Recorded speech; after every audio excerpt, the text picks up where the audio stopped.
नमस्कार बाल दोस्तों, कैसे हो आप सब लोग। अभी तक अगर आपने इस चैनल को लाइक शेयर और सब्सक्राइब न किया हो तो आप कर ले प्लीज़। आपको आने वाले सभी वीडियो की जानकारी मिलती रहे। आज हम आपकी कक्षा के 11वां लेसन जामफળ અને जलेबी मतलब जामफળ और जलेबी का जो लेसन है उसके बारे में हम जानेंगे। और इसके लेखक है काका कालेलकर। काका कालेलकर उनका मूल नाम दत्तात्रेय बालकृष्ण कालेलकर था। अगर आपके पास यह जानकारी नहीं है तो आप यह जानकारी ले लें कि काका कालेलकर का मूल नाम क्या था। दत्तात्रेय बालकृष्ण कालेलकर। उनकी आत्मकथा स्मरण यात्रा माथी आ पाठ लेवामां आव्यो छे। उन्होंने अपनी जो आत्मकथा लिखी थी स्मरण यात्रा, उसमें से यह लेसन यहाँ पर लिया गया है। और कई बार हम भी कोई ऐसा हमारे जीवन में भी ऐसा कोई घटना बन जाती है तो हमें भी वो उसके बारे में बहुत ही जानने और दूसरों को बताने के लिए हम एक्साइटेड होते हैं। तो यहाँ पर भी लेखक ने अपने बचपन का एक प्रसंग जो है वो यहाँ पर उन्होंने बताया है, और जिसमें कैरेक्टर्स का नाम है दत्तू, केशु, गोंदू, लाडू बहन, ये सब उसके कैरेक्टर हैं। और यहाँ पर एक खाने की जो चीज़ है वो उसमें भी एक छोटी सी चीज में भी कितनी कॉमेडी यानी कि रमूज रमूज मतलब फन होता है, उसके बारे में हमें यहाँ लेखक बता रहे हैं। और कई कई बार मराठी शब्दों का भी यहाँ पर उपयोग किया गया है, तो हम इसे पढ़ेंगे और उसके बारे में जानेंगे। સતારાથી અમે ઘણીવાર શાહપુર આવતા। શાહપુર અને બેલગામ લગભગ એક જ છે। શાહપુર અમારું મોસાળ।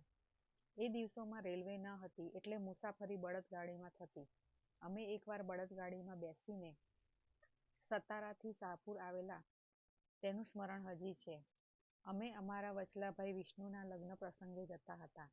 વાટમાં એક સુંદર પથરાના પુલની તળે નદી કાંઠે ઉતર્યા હતા। પિતાશ્રી સાથે ન હતા। ગાડાની મુસાફરીમાં ઘણો વખત જાય અને એમને એટલી રજા મળે એમ ન હતું, એટલે તેઓ પાછળથી ટપાલના ટાંગામાં આવવાના હતા। सतारा से शाहपुर जाने की यहाँ पर बात की है। सतारा नाम का जो गांव है वहाँ से लेखक कहाँ जाने वाले थे? शाहपुर। किस लिए? तो किसी का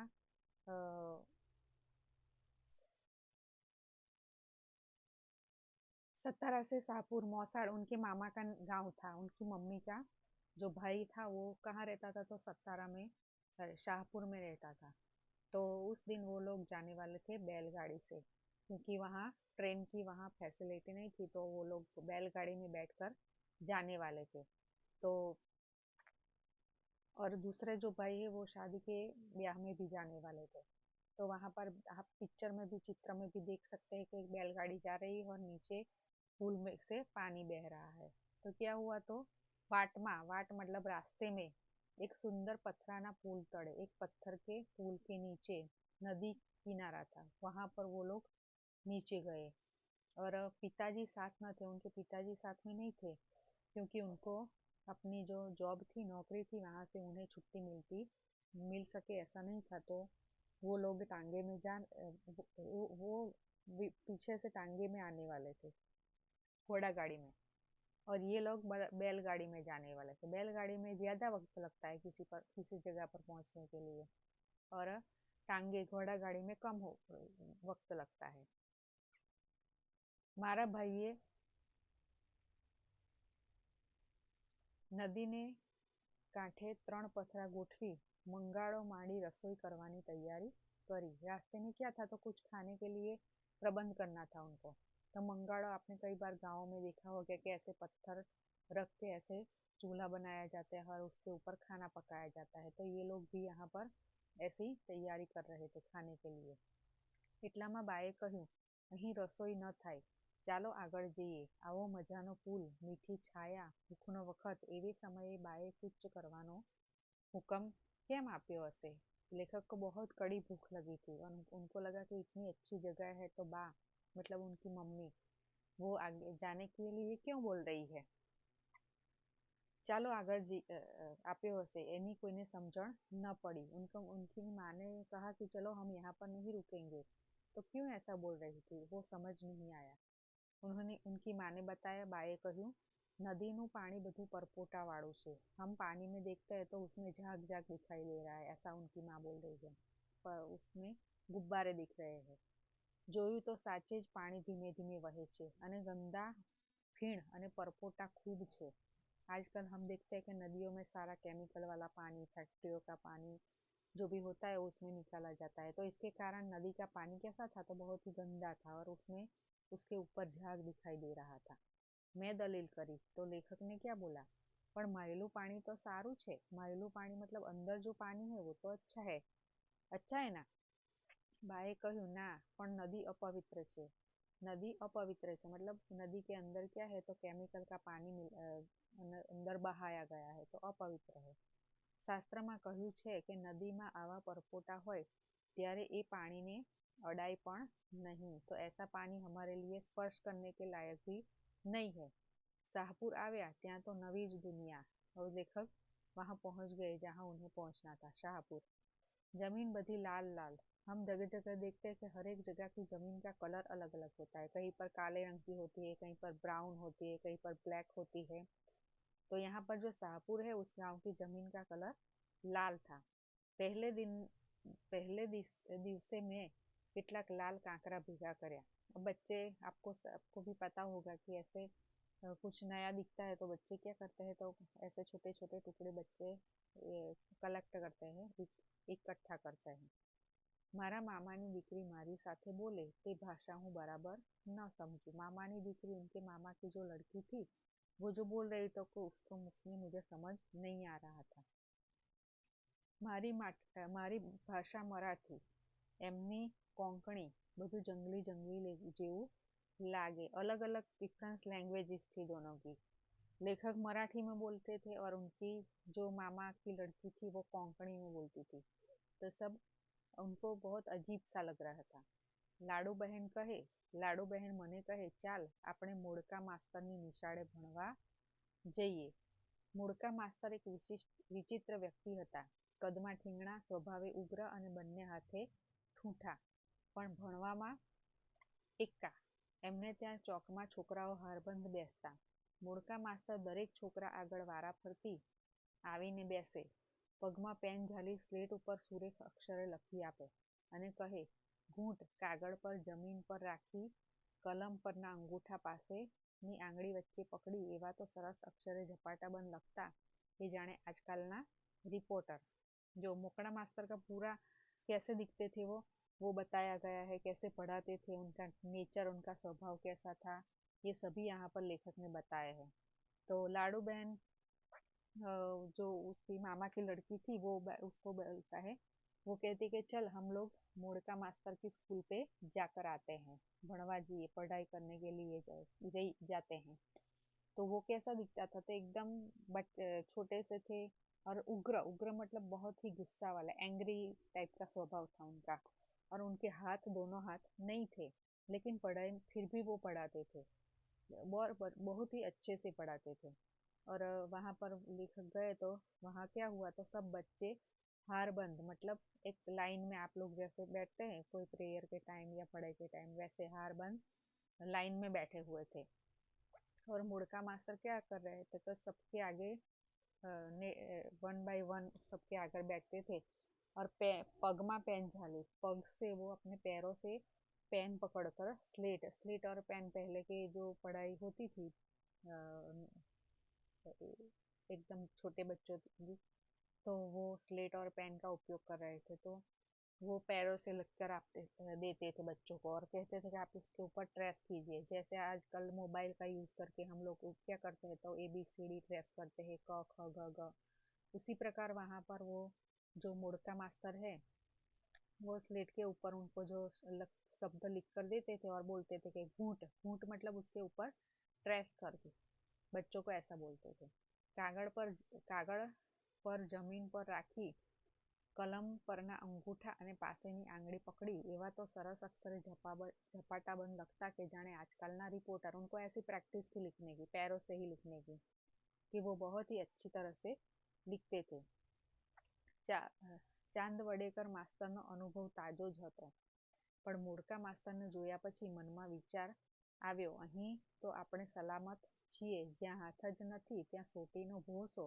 देखो लेखक क्या सोचते हैं कि उनके तो हाथ ही नहीं है, तो फिर वो ऐसा वो पनिशमेंट कैसे कर सकते हैं वो, तो यहाँ तो हमें मारने की कोई डर ही नहीं है, वो मतलब डर नहीं है हमें।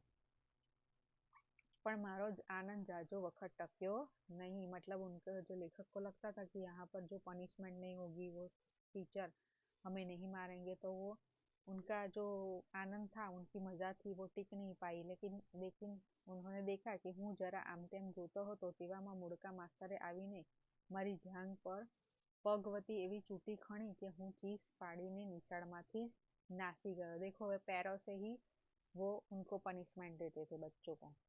पगवती, पग से उनके पैरों से उन्होंने जैसे लिखते थे वो पैरों से, वैसे ही वो पैरों से पनिशमेंट भी करते थे।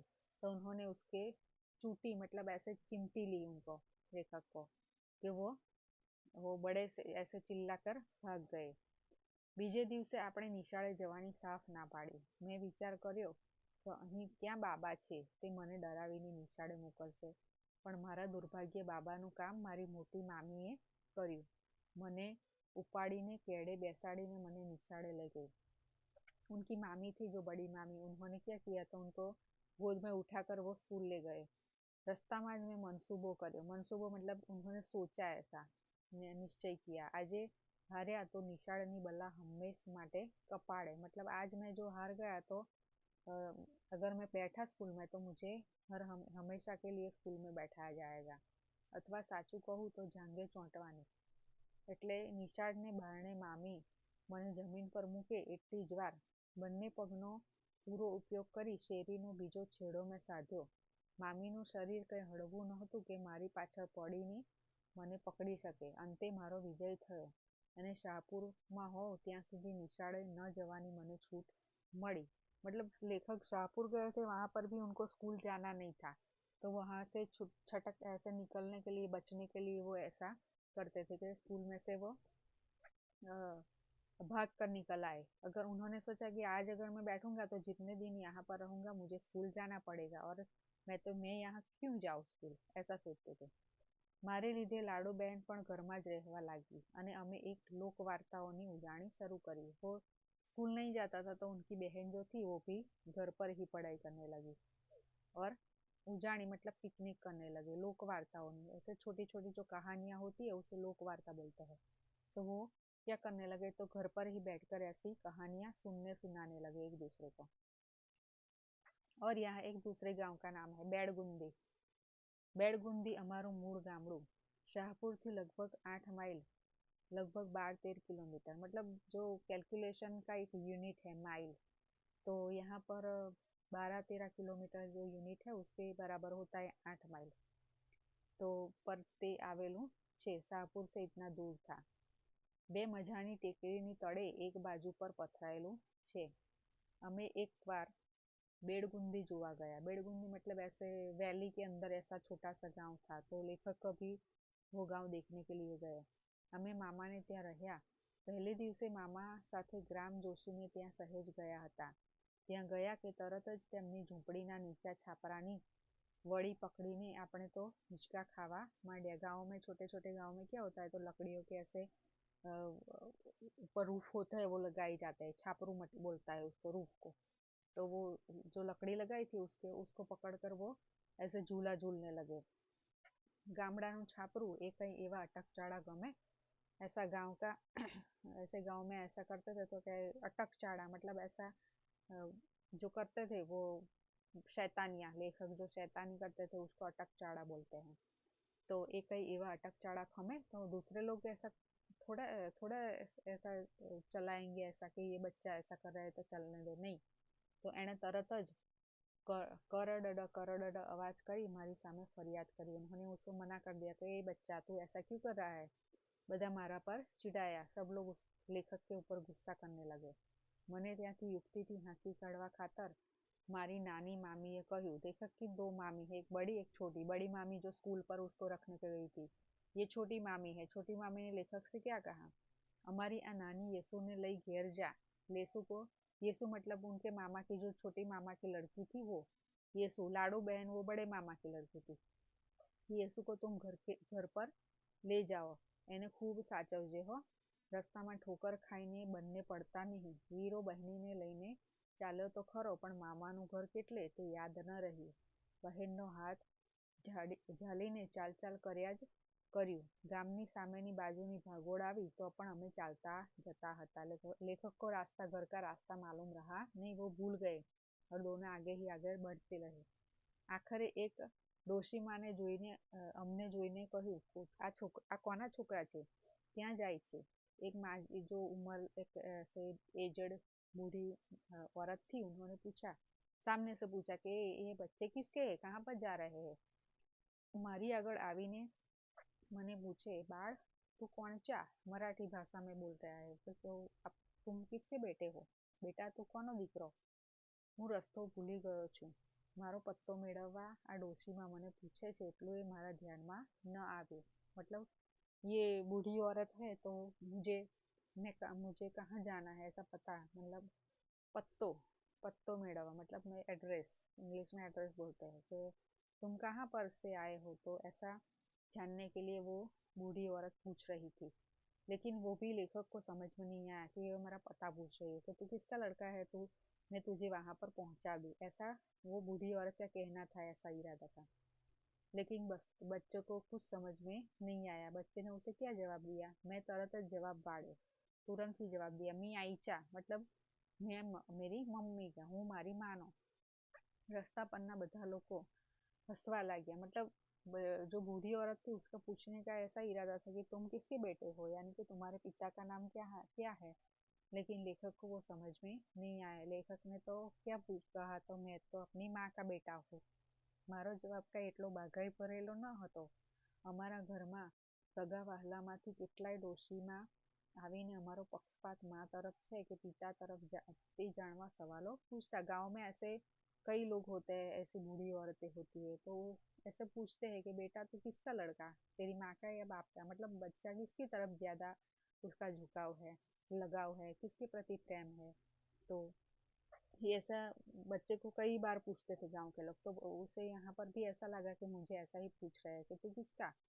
तो बेटा તું કોણ हो, તે પછી તે દિવસથી લહેર પ્રમાણે અમે કહી દેતા બાનો અથવા બાપાનો. तो उनको ऐसी टेव, उनको ऐसी ही समझ पड़ गई थी कि ऐसा ही जवाब देना है कि मम्मी का है या पापा का, ऐसा.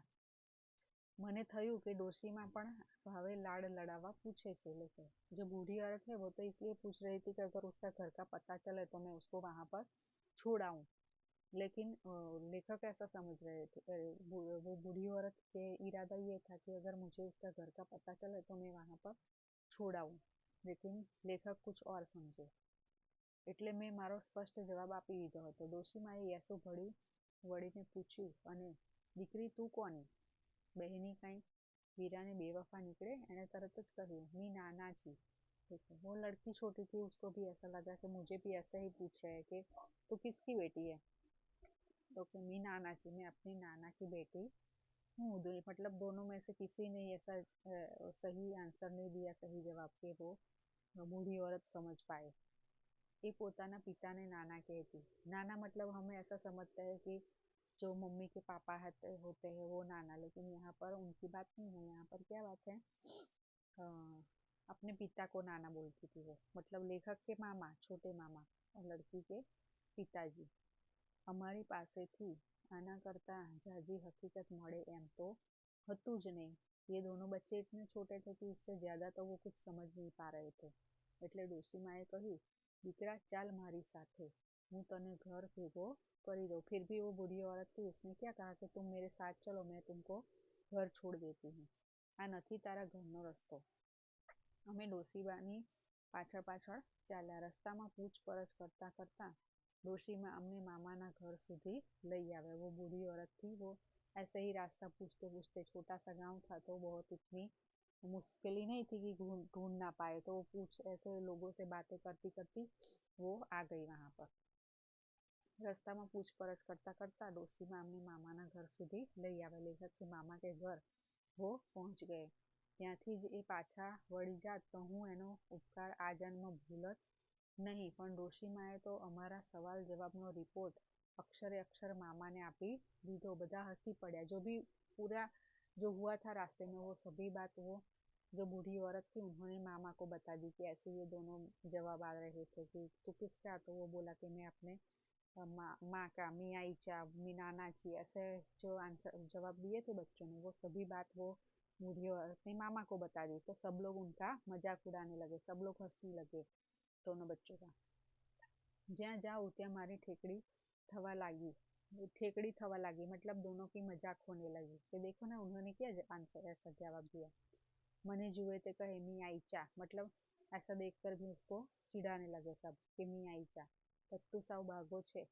मामा ने घेर बधाने खातरी थई गई, पण ईश्वर कृपाथी बीजे ज दिवसे मारी लायकी सिद्ध करवानो प्रसंग मने मળી गयो। दूसरे दिन क्या हुआ, तो एक दिन ऐसा उन्होंने मूर्ख जैसा काम किया, तो दूसरे दिन बच्चे उसको ऐसा एक मौका मिल गया कि मैं ऐसे इंटेलिजेंट हूँ, मैं बहुत ही मेरे में ऐसे मैं बुद्धिशाली हूँ। तो दूसरे ही दिन उनको ऐसा मौका मिल गया बताने का। तो उसके लिए भी एक यहाँ पर एक प्रसंग हुआ है। ऐसा क्या हुआ था, तो अमारी मासीना बगीचामां जामफळ बहु सारा पाकता, अंदरथी पूरेपूरा लाल होवा छतां ઝાઝા बिया नहीं। मासीए एक मोटो टोपलो भरीने मोटी मोटी नारंगी जेवड़ा जामफळ मोकल्या। मासीना बगीचामां बहु सारा जामफळ पाकता था। जामफळ मतलब अमरूद, आप लोगों ने देखे होंगे। अंदर की पूरेपूरा लाल होवा छतां ઝાઝા बिया नहीं, अंदर से लाल लाल थे लेकिन अंदर वो सीड नहीं थे। मासी एक तो मोटो टोपलो भरीने मोटी मोटी नारंगी जेवड़ा जामफळ मोकल्या। नौकर टोपलो जमीन पर मूके ते पहला तो अमे बधा छोकरा ત્યાં પહોંચી ગયા અને એક એક જણે એક એક મોટું જામફળ હાથમાં લઈ લીધું। નાના બાળકો આખું જામફળ ખાઈ જાય તો માંદા પડે એવી બધાની માન્યતા, એટલે મારા મોટા ભાઈ અણ્ણા અને વિષ્ણુ અમારી પાછળ દોડ્યા અને કહે લાવો બધા જામફળ પાછા। लेखक के जो बड़े भाई थे वो क्या करने लगे कि कितना बड़ा अमरूद वो खा जाएगा तो वो बीमार होगा, तो उन्होंने उनसे वापस देने के लिए कहा। પણ અમે છોકરાઓ તો બહારવટિયા રહ્યા, જ્યાં સુધી શ્વાસ તકે ત્યાં સુધી શરણે ન જવાનો અમારો નિશ્ચય હતો। बच्चों ने क्या किया कि हम तो पूरा अमरूद खाएंगे, हम वापस नहीं देंगे, क्योंकि जो अगले दिन उनकी जो हुई बेइज्जती कि ये तो मूर्ख है, इसे कुछ पता नहीं चलता, तो आज वो बताना चाहते थे कि मैं बहुत बुद्धिशाली हूँ। तो उन्होंने दौड़ना शुरू किया। अन्ना અને विष्णु हमारे पूठे पड़े मतलब पीछे दौड़ने लगे, उनके भाई अन्ना और विष्णु। केशु गोंदू वगैरह पलायन युद्ध में ये उनके मामा के लड़के हैं, केशु गोंदू, अन्ना, विष्णु सब। तो सब लोग पलायन युद्ध मतलब पलायन हो जाना, मतलब भाग जाना। पलायन युद्ध मतलब आप भी जानते होंगे, किसी को पकड़ने के लिए ऐसे पीछे पीछे दौड़ता है तो दोनों के बीच ऐसा युद्ध जैसा माहौल हो जाता है कि पकड़ा जाता है कि नहीं, ऐसा। तो प्रवीण हता मतलब पलायन दौड़ने में बहुत ही माहिर थे। कोई हाथ में ना आवे, हूँ सौथी नानो, मारू गजू शू है, ऐसा छोटे बच्चे को तो उसमें कितनी ताकत होने वाली है। तरत ज अन्नाए मने पकड़ी पाड्यो, पाछळथी आवी मारा बे પડખા ઝાલીને મને એમણે અધ્ધર જ ઉપાડી લીધો। કેશુ ગોંધુએ હાહાકાર કર્યો અને કેમ ન કરે, પોતાના પક્ષનો એક મહારથી, જો કે મહાપગી કહેવું જોઈએ, પડે એ કેમ સહી જાય, અને જો મારું જામફળ છીનવી લેવામાં આવે તો પછી જામફળ ખાવામાં સ્વાદ કેમ આવે। तो लेखक क्या सोचते थे कि मैं तो उनको देने वाला नहीं हूँ, कैसा कुछ भी हो जाए, और वो लोग ऐसा सोचते हैं कि हमें उसके पास से ये लेना ही है, हमें એમનાથી મને કશી સહાય કરી શકાય એમ તો હતી નહીં। કેશુ કહે ફેંકી દે તારું જામફળ મારા ભણે, પણ એને શી ખબર કે વિષ્ણુ પાછળથી આવીને ક્રિકેટના ક્ષેત્રપાળ ફિલ્ડરની પેઠે એની પાછળ આવીને ઊભો છે। विष्णु उनके मामा का जो लड़का है वो उसके पीछे खड़ा था। હું ફેંકું કે તરત અત્તરથી ઝીલી લે, હવે શું કરવું। वो जामफल अमरूद जो था वो फेंकेगा तो भी वो ऐसे कैच कर लेगा उसका। मारा हृदय में एक क्षण કેટલો વલોપાત થયો હતો। વલોપાત होना मतलब बहुत ही हृदय में वो आतुर होना। आजे हारी जाऊँ तो आखी बेड़ गुंदी मारी आबरू न रहे। मतलब आज तो मैं ये अमृत देंगा तो मेरी पूरी, कल तो मेरे वो मी आयचा कहकर मैंने अपना पूरा जो वो मेरी मजाक सबने उड़ाई। अगर आज भी मैं अमृत दे दूंगा तो पूरे बेड़ गुंदी गाँव में है तो मेरी बेइज्जती हो जाएंगी। हजी गई काले ज अपनी फजेती गवाई गई है, पण भगवत गीताમાં કહ્યું છે દનામી બુદ્ધિ યોગમ તમ, એ પ્રમાણે મને યુક્તિ સૂજી। મારા હાથ છૂટા હતા, મેં જામફળને એક મોટું બચકું ભર્યું અને અણ્ણાએ કહ્યું, હવે લો આ એઠું જામફળ ખાવું હોય તો। એમણે મને જમીન પર મૂકી દીધો અને સાથે જ મારા હાથમાંથી જામફળ લેવા માટે हाथ लंबाव्यो। ऐसा किया, उन्होंने एक बाइट लिया और उनको बोला कि लो आपको अब खाना हो तो। मैं મનમાં અભેદ બુદ્ધિ રાખી, जामफळના जितना स्वाद थी एमना पहुंचाने बचकू भर्યું। ऐसे उनके हाथ में भी उन्होंने काट लिया। ऐसे लेखक ने मामा के लड़के को ये चिड़ाई ये पहला केशु और गोंदू ये विजय ध्वनि करे। ऐसे छोटे बच्चे थे जो केशु और गोंदू दोनों, सभी छोटे छोटे बच्चों ने ऐसे कि हम जीत गए, हम जीत गए, हम जीत गए। मतलब लेखक जो बहादुरी दिखाई उन्होंने, अमृत को काटा, फिर लेखक के हाथ को काट कर उन्होंने फेंक दिया। तो बच्चे सब ऐसा के हम जीत गए। मारी बहादुरी થી राजी थई विष्णु पण मारी कदर करवा लाग्यो कि इतना छोटा बच्चा है फिर भी उसने ऐसा काम किया। એટલે અણ્ણાએ હવે ચીડાવા કરતા હસી પડવામાં જ ડહાપણ માંડી। जामफल निराते आरोग्य લીધા પછી जमवानी भूख ओછી હતી। मतलब लेखक ने पूरा अमृत खा लिया तो अब उनको खाने के लिए भूख नहीं थी। उनका जो निश्चय था कि मैं अमृत नहीं दूंगा वो उनका पूरा हो गया। केशु कहे जो आजे આપણે ઓછું જમ્યા तो टीका ने पात्र थवाना, तो अब खाना भी है हमको पूरा। अगर हमने पूरा नहीं खाया तो वो भी बातें करेंगे कि इतना ही खाता है। तो वो खाने लगा। આપણે તો સિદ્ધ કરવું જ જોઈએ કે જાંબળ ખાવાય તો છોકરાઓ માટે રમત વાત છે। એટલે અમે પોતાની શાક બેસાડવા ખાતર તે દિવસે રોજ કરતા વધારે खाधું। मतलब अमृत खाने के बाद भी उन्होंने लेखक ने खाना खाया। अगर लेखक खाना नहीं खाते तो भी उनकी बुराई होती कि अरे इतना ही खाता है ये लड़का। तो उन्होंने रोज से भी ज्यादा उन्होंने खाना खाया।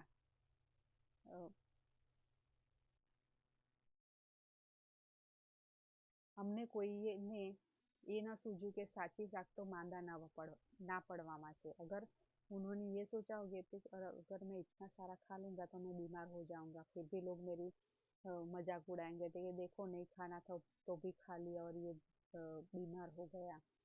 तो लेखक को ये नहीं सूझा कि अगर मैं बीमार हो जाऊंगा तो भी मेरी मजाक उड़ाएंगे, तो भी उन्होंने खाना खा लिया।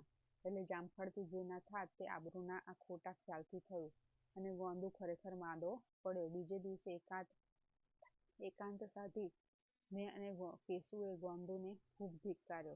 તું સાચો વીર જ નથી, આબરૂ જાળવવા ખાઈએ એમાં मादा पड़ातू हसे, 2 દિવસ પણ તારાથી રાહ न જોવાય। देखो वो एक गोंदू बीमार हो गया तो भी वो ऐसे उसको बोलने लगे कि तुमने हमारी आबरू नहीं रहने दी, तुम बीमार हो गए। ऐसे 4 દાડા પછી ગોંદુ 2 લીલા મરચા લઈ આવ્યો અને મને કહે, ચાલ દત્તુ આમાંનું એક ખા જોઈએ।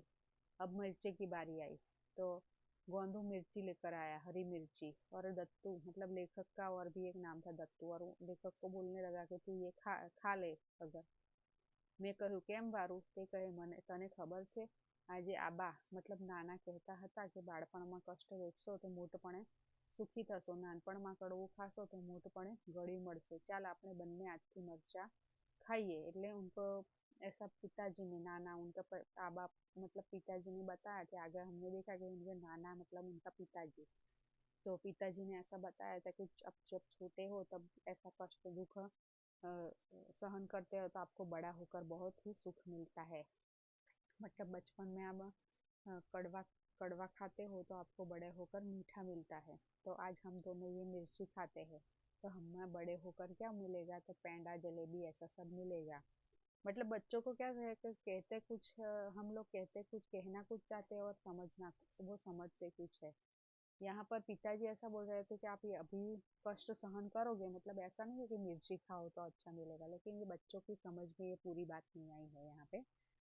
तो નાનાની વાત તો મારે ગળે न उतरी, પણ ना पाड़ू तो कायरमा खपू।